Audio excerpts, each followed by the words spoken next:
dear students, ngasi English class makha mu chatharasi ko. Ngasi se ngasi di lesson anoba lawthagadoini ko mamangda khoi lesson number 7 da tapa loi khare pumai loi khare ko complete oi khare ko question set piba degi class test over loi re na tra tuna ngasi di kedoni habada ngasi na lesson anoba mu lawthagadoini ko ngasi na lesson number 8 the arts in boy haibako habati kari no lesson number 8 say the arts in boy habati kai no habada Pitribigi pau pubami pakholoi Pitribigi pakholoi ka habada di sam habada messenger habaduni ko mana habani messenger habada ko Pitribigi di messenger ma number tudi nadangani ko habadi sine nagari bani se Yuri Gagarin hariba nipa se magi matang ko mana kamana space ta kakhathiba kamana space paiba habada lesson sida de mana leina duineba ado lesson se para se takhadringagi mamang sida ko lesson ngasi leina ga doriba sina karino habadane masi kanano ko kadai degi no adegi kamaina ma cosmonaut oirei haibado adudi ko sida leina ga dise aduna lesson se takhiroi ke taktingai da masi kanano habado habi yin se ko aduna simisna I se yengo ko sida se Yuri Gagarin haba Yuri Gagarin se magi full name se karino habada Yuri Alexeyevich Gagarin habani ko mayamna Yuri Gagarin haina samna ko bani ko ado ma se karamba chahida pokhi haba 9 March 1934 da ma po iko aduga sibana karamba matamda 27 March 1968 sida ma se si haba ko aduga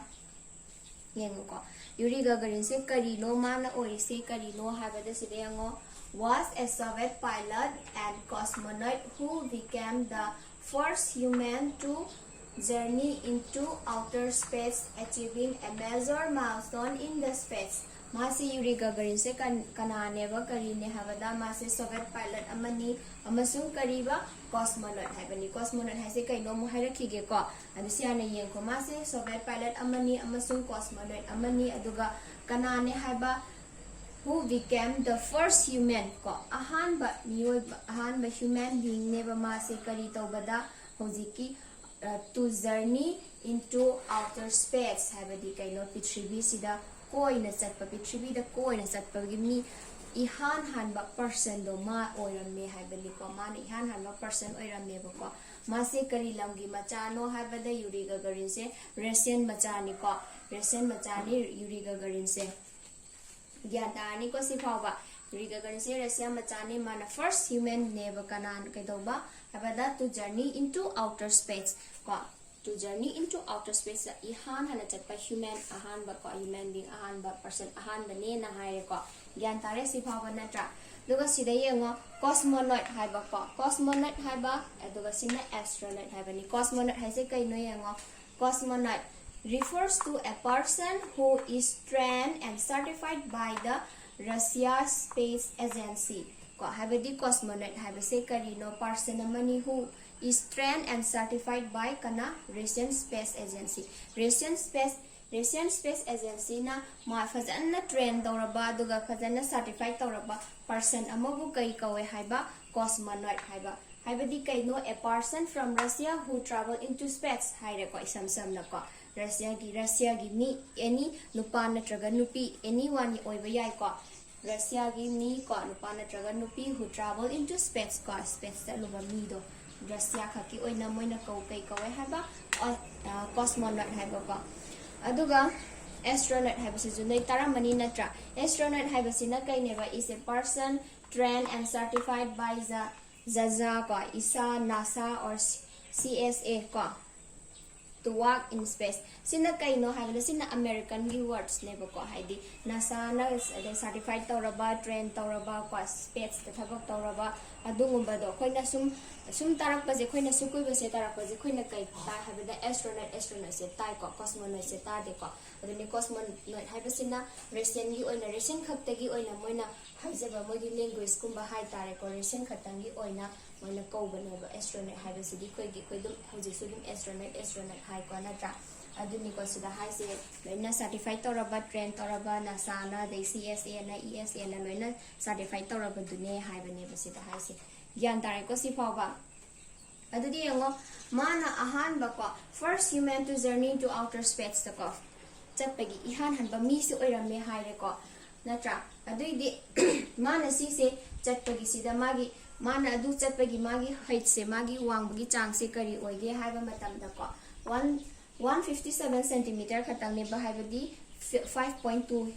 height khatang ne ba ko 5.2 is yam wang ba nate ko adum neme nupa da hairadi ma se yam neme ko adu mana si neme gi kana ba se kari no haiba da ko ma se yam neme adu raga su magi neme ki kana ba se kari no haiba da du gi ta maina ihan hana thaga dori ba spaceship se asi se yam chaw oiram de yam pikpa ko adum pikpa oiba aduna yamangon de hena height wang ba du di ko chanda ba do aduna apikpa khan ba da maina ma se ta ki ni ko adu lucky person ama su oire na tra pikpa gi ma si ma kana re ko aduga magi rank se kai ne haba colonial air force ne haba ko magi rank sina aduga ma se kari des kari loina selection phangi haba da Soviet Air Force Group 1 gi ko Soviet Air Force oi khi haba ni ko aduga hujiki spacecraft sigi magi mission se gi maming se kari kawi haba da Vostok 1 kawe ko hujiki spacecraft se rocket se sigi mission sigi maming se kai kauba Vostok 1 kawe ko mana si se RC the once orbit to base ko yengo sida completed one orbit of Earth on 12 April 1961 haiba ko sigi ngasai ri khoina pare ba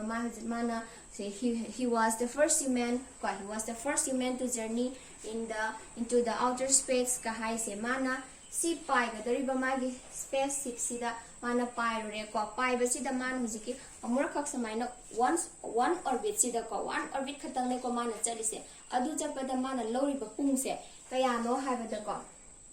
only 1 hour and 48 minutes khatang ne ba khanga ba adu di matam se yam sang ba matam na te ko sigi 1 hour and 48 minutes khatang ni ke do ba da one orbit of earth ko orbit one orbit khatang ungba amura khatang ungbagi magi lori ba chang se prithvi da amura kha ungba da lori ba magi pungi chang se 1 hour and 48 minutes ne duga magi speed sina kari 27,400 km per hour oidoi ba ko magi speed sina khanga ba sida pai bagi duga masi se karamba matamda pangthokhi haiba matamda kai oiba sigi 12 April 1961 sida ko 12 April 1961 sida asigi spacecraft se asigi pangthokhi bani ko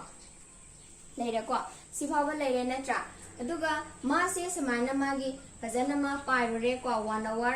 and 48 minutes pairaga mana halakpa matam sida ko mayam sina yam haraure ko aduga na ma se yamna kai haini jengo sida Gagarin became an international celebrity and was awarded many medals and titles